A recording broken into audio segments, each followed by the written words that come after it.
Welcome to Roof of the World, Tibet in Context, a podcast by the Foundation for Non-Violent Alternatives.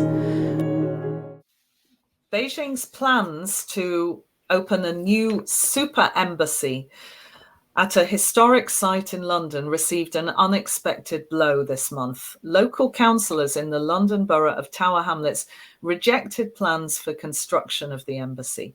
It would have been the largest diplomatic base in London.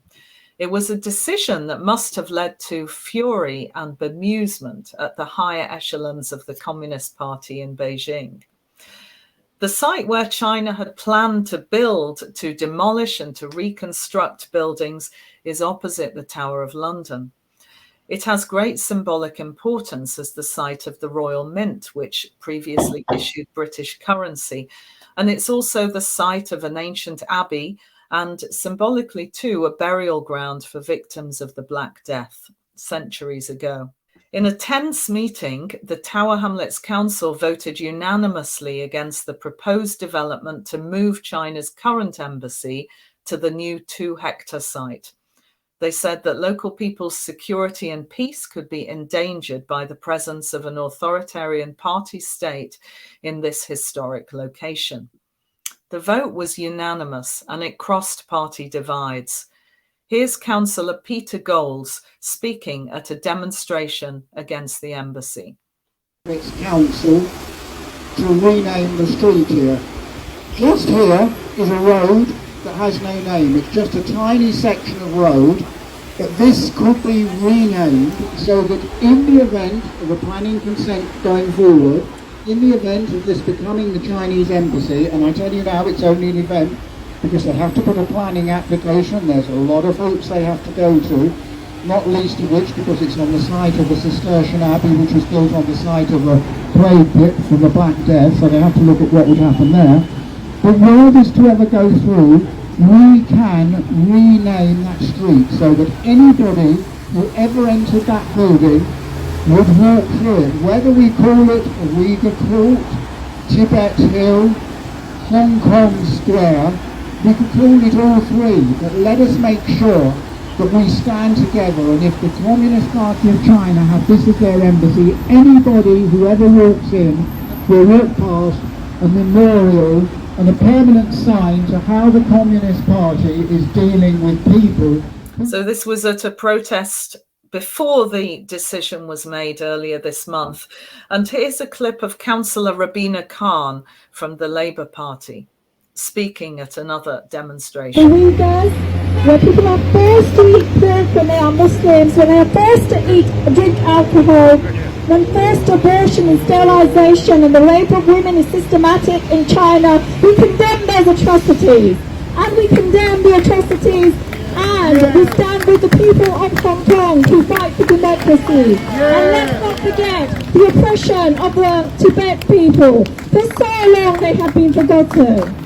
And on that note, I have nothing further to add, just this, that the East End has a rich heritage, a rich history of standing together on the principles of humanity, of standing together to challenge oppressors. And so today, we challenge the CCP. Yes! Yes! Come on! So today we're speaking to 3 campaigners who work closely with councillors to achieve this major victory. We'll discuss the significance of this development in the context of reconfigured UK-Chinese relations and what may happen next. So welcome to Rahima Mahmut, who is the UK Director of the Uyghur Congress and the Executive Director of Stop Uyghur Genocide. Welcome also to Simon Cheng, who's founder of the UK-wide diaspora group Hong Kongers in Britain. And welcome also to Tenzin Kunga, who's chair of the Tibetan Community in Britain. I'd like to ask Simon Cheng, who spoke at this critical Tower Hamlets meeting earlier this month. What is the significance of this development, Simon, and what were your main concerns? Well, when the first time I have been invited for the meeting at the Tower Hamlets Council, I think I already know that it's quite a significant moment because what Rahima, as a former councillor, told me is, is the date that they would decide whether they would give approval to the moving plan of the Chinese embassy to the Royal Main Court. So I know I have to attend to that if I have been lucky enough to have been assigned a chance for this. I understand that there's also in huge solidarity with Uyghurs, Muslim populations and Tibetan communities. I also saw Kunga attend as audience over there. And I also saw Rahima and others fellow from Uyghurs community stage a protest outside of the Tower Hamlets Council. And I think it's a very moving moment for that.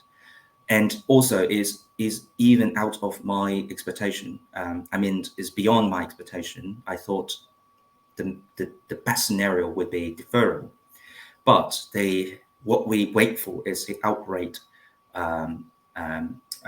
rejection for the moving plan.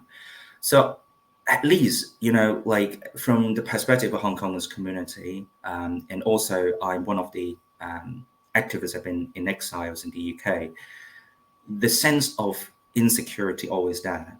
And when we first ever know about the moving plans, it's intimidating because, as you mentioned, Kate, what they're going to move in would be like a castle. Then, they will upgrade not only the facilities, but they would introduce maybe even, hundreds of thousands of employees over there. So we would be worried about massive civilians will be in the central London.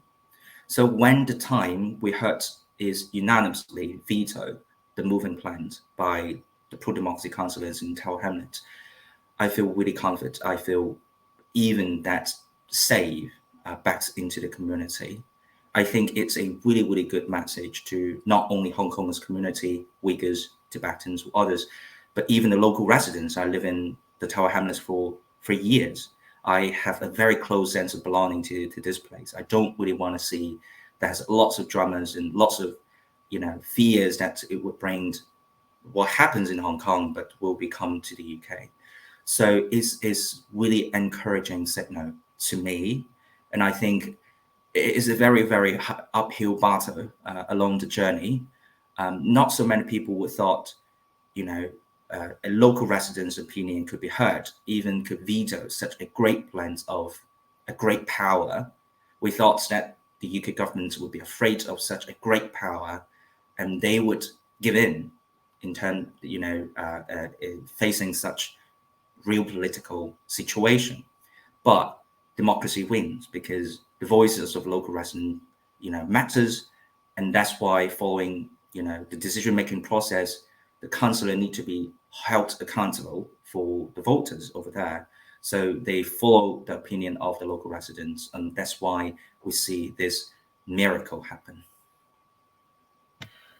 Simon, and we also saw there that the local councillors, before the refusal to accept this planning application, they also were speaking of changing the name of the road outside where the site of the embassy. They were speaking about calling the road Tibet Hill or Tiananmen Square. And that's also very significant as well.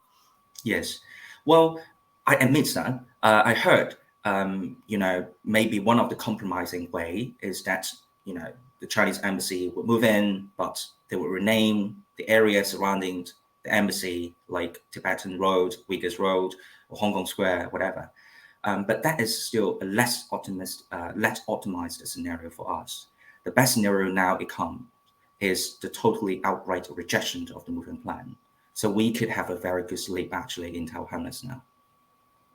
And what happens next? Does this have to go to the government? Does this have to go to higher levels? Yes. So this rejection also that would be forwarded to the mayors of London, and also will forward to the relevant central government department in Westminster. But I do think if the local residents speak out their voice very clearly, that they don't want to have this kind of the security concern back in the community, I don't see any point that mayors of London and even the officials in central government would, turn it turn it around over this decision. They respect the local community's decision.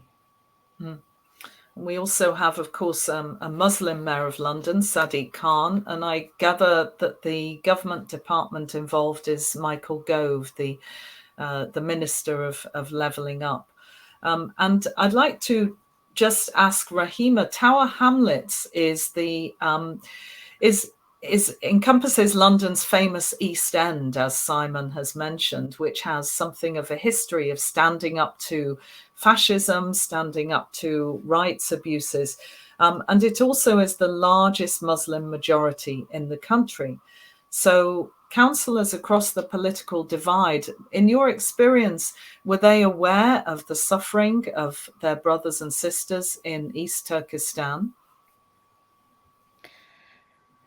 Hi, Kate. Thank you for having me. Yes, very much.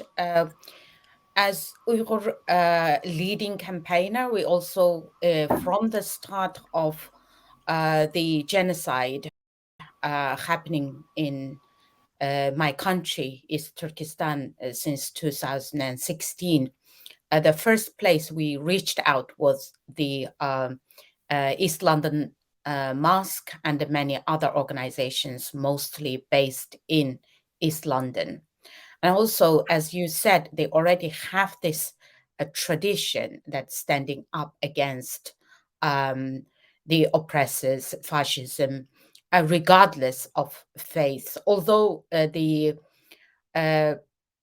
genocide that is happening, the people, Uyghur people, are Muslim, and that have a very great connection with the Muslim communities.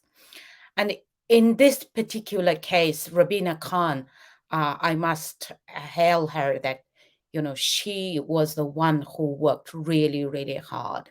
And we played the role how to mobilize our own community and to raise awareness and help to achieve this decision in the end. And Rahima, how important a decision do you think this is? How significant does it feel to you as a Uyghur living in the UK? Yes, every success, every campaign, when we achieve success, and in this case, we worked very hard with Hong Kong community, the activists, Tibetans. This is one of the, I would say, that most enjoyable campaigns that we led. And for Uyghurs, it's a victory. It's extremely important, as Simon mentioned earlier, because for all community, especially those who are really under pressure and persecuted, like my community facing genocide, we always have this security fear in exile. Even in London, majority of our Uyghur friends dare not to come forward to even speak about their sufferings and what is happening to their family members back home. I know there are families who had family died in concentration camps. They didn't, up until now, speak to media or even the government level, simply because they fear the consequences. And also we have this, most of the Uyghurs also who are active, one way or the other, they have faced harassment, intimidation, and sometimes is the family who asking them not to get involved, not to say anything about the government. And for this reason, it's extremely important that our work, our voice is recognized. And Uyghur people, it also they encourage the Uyghur community here that, in fact, getting involved in campaign like this make sure that their voice is heard, that can actually make a change. Also feel comforted by this decision, that feel that we have friends in everywhere that support our movement. And I think the main reason, the most important reason that this planning permission was refused is because of the residents of the Tower Hamlets. And they stood up and they said no. And that was very, very important. So it was inspiring on the level of local grassroots involvement, as well as for Tibetans, Uyghurs, Hong Kongers, and others who face oppression from the Chinese Communist Party state. So Tenzin Kunga, you're chair of the community in Britain. And I'd first like to ask you how many Tibetans are in the UK? And this development was quite close to home for the Tibetans, because there's a large Tibetan community in southeast London, living in Woolwich. And I just wondered if you could speak about the Tibetan community's involvement in this development. Yes, firstly, thank you, Kate, for organizing this, and to the FNVA. And it's a privilege to be joining this discussion alongside two amazing activists in Rahima and Simon. And just to give a little brief overview about the Tibetan community in Britain, we have approximately 1,000 Tibetans living in the whole of the United Kingdom, with the vast majority of them living in London. And like Kate, you rightly pointed out, we have a big chunk of them living in the village area, which is southeast of London. And if you look at this Tower Hamlets borough, we have a few Tibetan families living there. And if I talk about this issue about the Chinese embassy move into the London borough of Tower Hamlets, like Rahima and Simon already pointed out, for this campaign, even though we are right now discussing the rejection of the planning application, but we have been working together on this for quite some time. I can think about the previous council's efforts in working together with the Uyghur, Hong Kongers, and other groups to get the names for the streets surrounding the proposed Chinese embassy. And like Rahima earlier said, Rabina Khan has been really leading this, and she has been guiding us, and all of us have been together on this to make this a success. And we are pleased that the motion was passed to rename and also name. There were some roads there, no names at all. So name some of the roads and streets around the proposed Chinese embassy with the Uyghur Court, Tiananmen Square, Hong Kong Road, and Tibet Hill. So that's one part. And the other part, since we are here to discuss the Tower Hamlets Council's decision to reject the planning application, this is a huge victory for all the groups who are oppressed under the communist regime. When I first heard about the planning council's meeting, to discuss this, I remember a Tibetan resident who lives in the Tower Hamlets borough, reaching out to me to say that the residents are gathering lots of information and also trying to file complaints with the Strategic Development Committee. So that is the planning council of the Tower Hamlets. And the resident wondered, if the Tibetan community would also be willing to file a complaint. So I immediately said, yes, definitely. On behalf of the Tibetan community, we also filed a complaint alongside the hundreds of other complaints that were received from all the residents.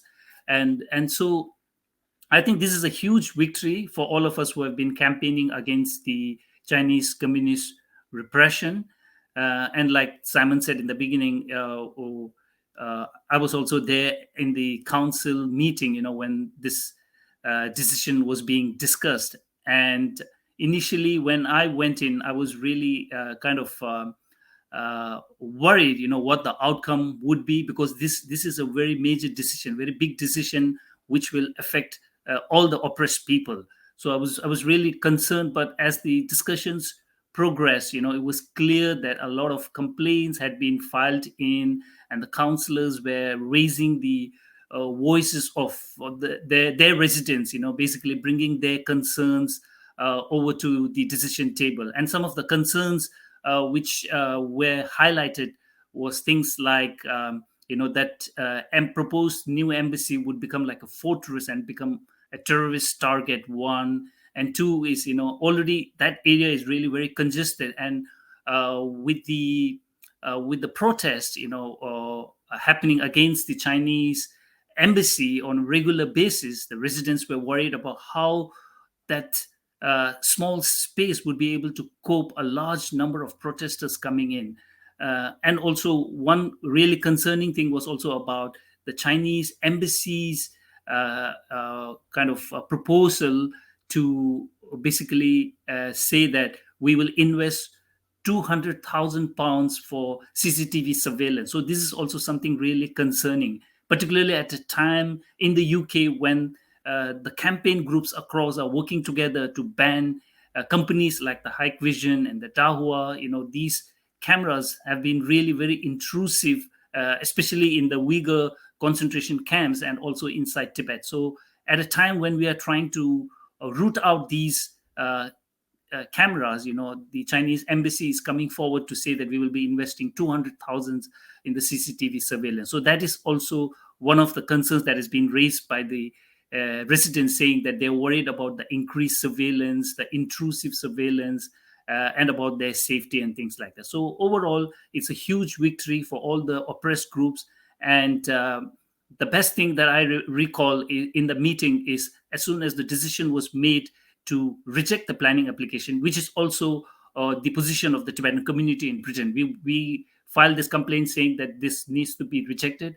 And when this decision of rejection came over, I remember Simon, who was in this designated speakers area, he was like jumping with joy and, like clapping. And myself, along with the other Uyghur friends and our friends from the Free Tibet, we also joined in and we made a huge cry. So it was a very, momentous occasion and a great victory for all. Thank you, Kunga. And this was going to be a flagship embassy for the Chinese. In fact, I think it was going to be one of the biggest Chinese embassies globally, even bigger than Washington or elsewhere. So I can only imagine how the news was received in Beijing. That relatively lower level officials, not even the highest echelons of the British government, had turned down this application. So it's a very striking development indeed. And congratulations to the three of you and all the others who campaigned on this. There was another striking development just a few days ago. On a previous podcast, we talked about the Hong Kong protester Bob Chan, who was dragged into the Manchester Chinese consulate and beaten up, not even by hired thugs, but by the Chinese consul general and consular officials themselves. And in the last few days, James Cleverly, the British foreign minister, has made a statement. We initiated a process based on our adherence to the rule of law.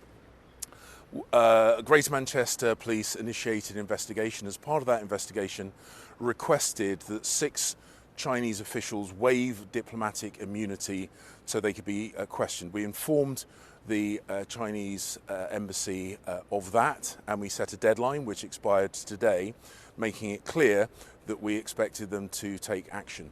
In response to our request, the Chinese government have now removed from the UK those officials, including the Consul General himself. Yes, I think that's the outcome is well expected. Actually, we have been very closely follow up with the case. We stayed with the victims, Bob Cheng, for a long time. We understand that he is suffering lots of pressures because, you know, he has his own families like in the UK and even some of those in Hong Kong, and now he is on the limelight.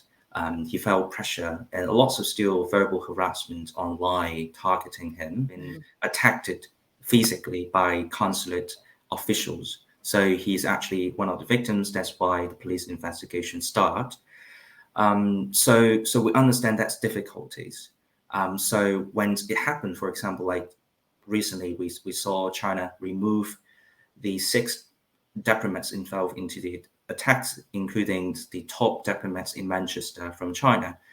You know, Bob Cheng expressed that he wanted to see the case have been closed and he could move on to, you know, embrace a normal life in the UK. However, I think, you know, from a perspective, not only dissidents, but, you know, people living in the UK, we know it's not one-off case. It's not individual failing. It's a state behavior. So that's the thing that we really hope that the government could be tougher, need not to wait until, you know, the police investigation have been brought up. We know that is a procedure, due procedure, you know, for getting more evidence for this. But because we have regular, you know, communication with Greater Manchester Police, we understood based on the preliminary conclusion that they understood that the violence that happened, you know, had been staged over there is excessive from consulate side. And we understand that, you know, political decision, diplomatic actions, that they could be, you know, separate from, you know, the judicial or legal proceeding. And, you know, it gave a little bit much time for Chinese foreign ministry to be very relaxingly remove their diplomats themselves. And I understood the public opinions in the UK, they would feel maybe to a certain degree of shame or, you know, or sense of duty. They removed the diplomats themselves. But actually, if you see the statements issued by the Chinese foreign ministry, they didn't admit any kind of wrongdoing. They even said, you know, it's a normal reshuffling of the staff between the UK and China. Then, so that's why they sent off those people back to the country or to other country. So I feel, you know, it is quite sad to see the outcome that they face almost without any consequences. And this bunch of people, they might be back to hometown with heroic welcome. They could frame themselves as tragic hero. That's they try to save the face of dictator Xi Jinping. And that's why they could get promoted or rewarded afterwards when they're back to Beijing. And this also a wrong signal to the UK society that provided you're a diplomat, provided you're sent from a great power, that's the UK being scared of, then they could hold their privilege and impunity and abuse that kind of privilege to abuse and bully the people in here, in the UK, on the British soil. So I do hope, like, you know, UK society, UK government is civilized, so that's why they wanted to be very rigid to deal with this. So that's why they wait for the police investigation. However, what in return you can see is a humiliation. So I do think that it's many things that this could follow up.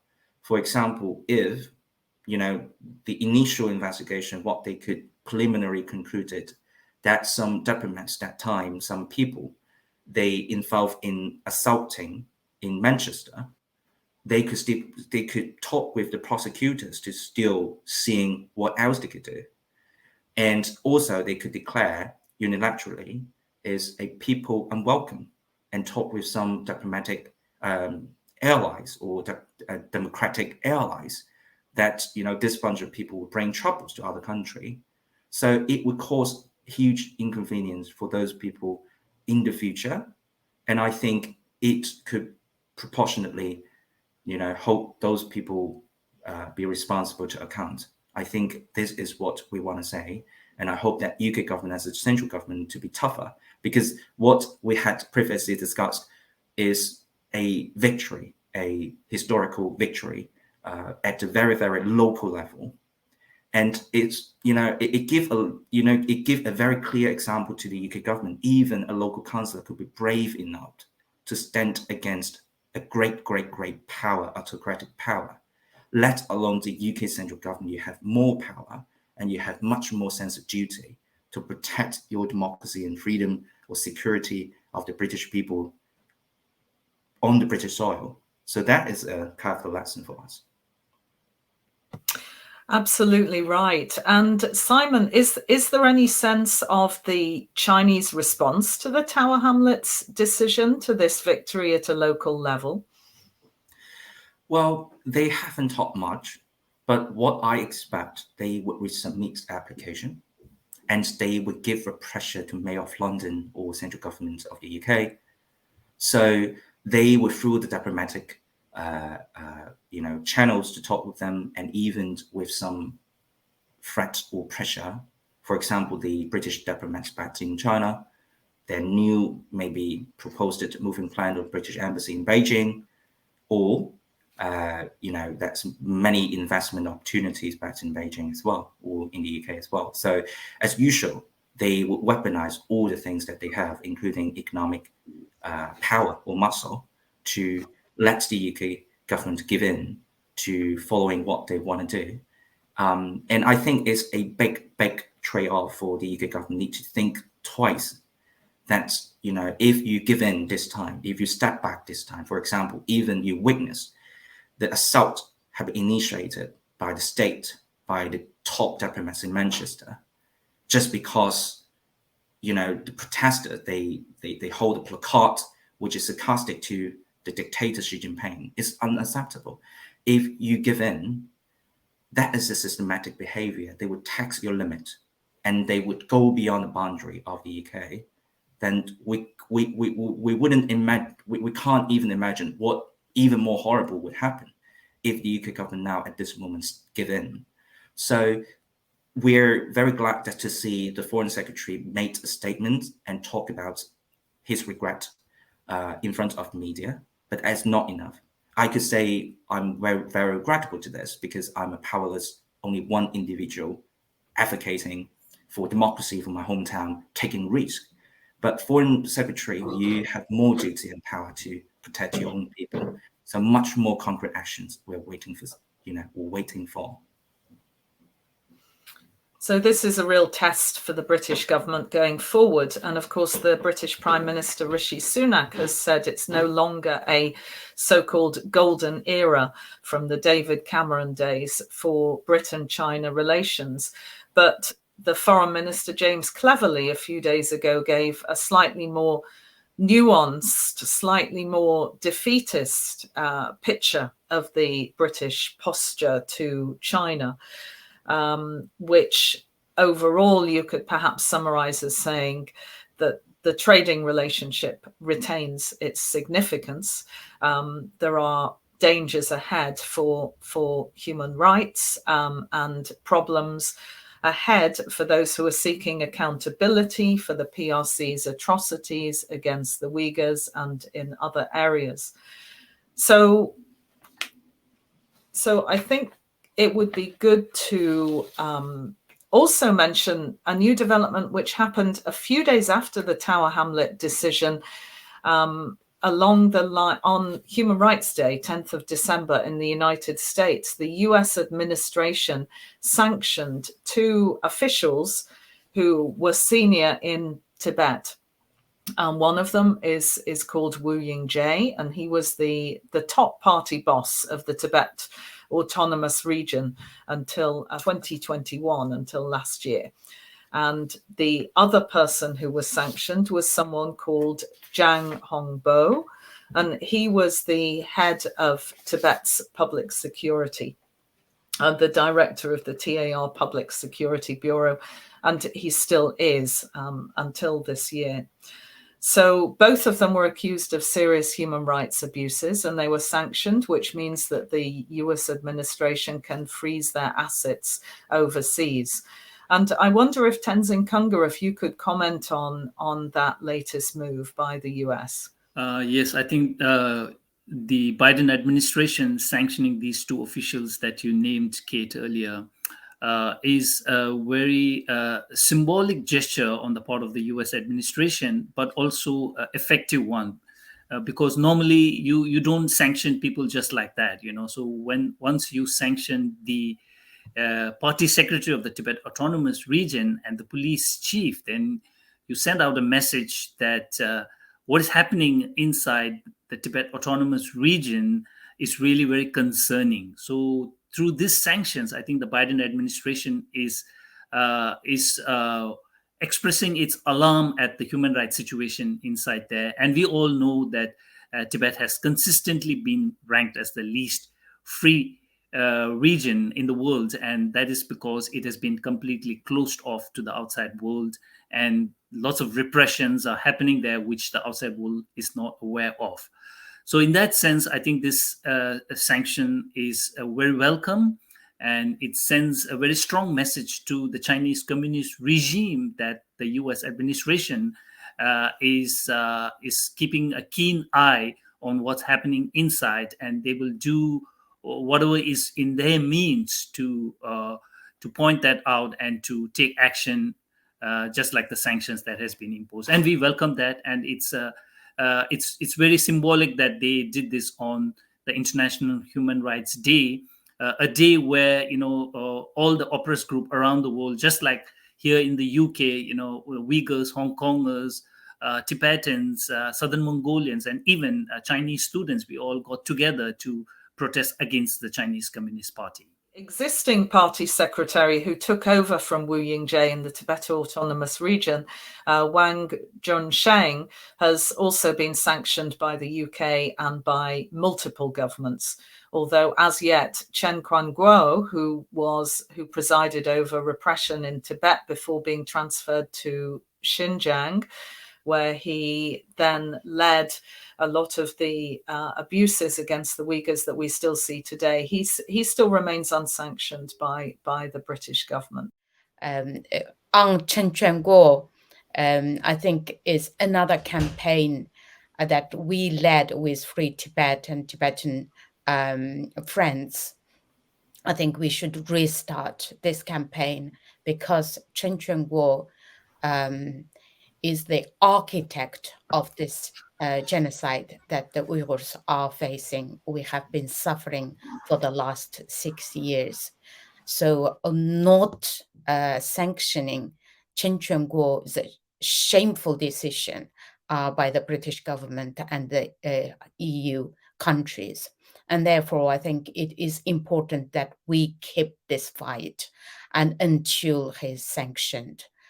Because people like him and many others, should be held accountable for what they have done and to people in East Turkestan as well as in Tibet. Thank you, Rahima. And I think that the alliances that have been developed to fight against the Communist Party state in London, at Tower Hamlets, and across the world, the Uyghurs, the Tibetans, the Hong Kongers, the other victims of Chinese repression, must be inspiring and bring hope to so many as we face this growing threat. So thank you so much to Simon Cheng, to Rahima Mahmut, to Tenzin Kunga for joining us today and participating in this really enlightening discussion. Thank you very much. Thank you so much. Thank you for having me. Thank you, Kate. Thank you. Thank you.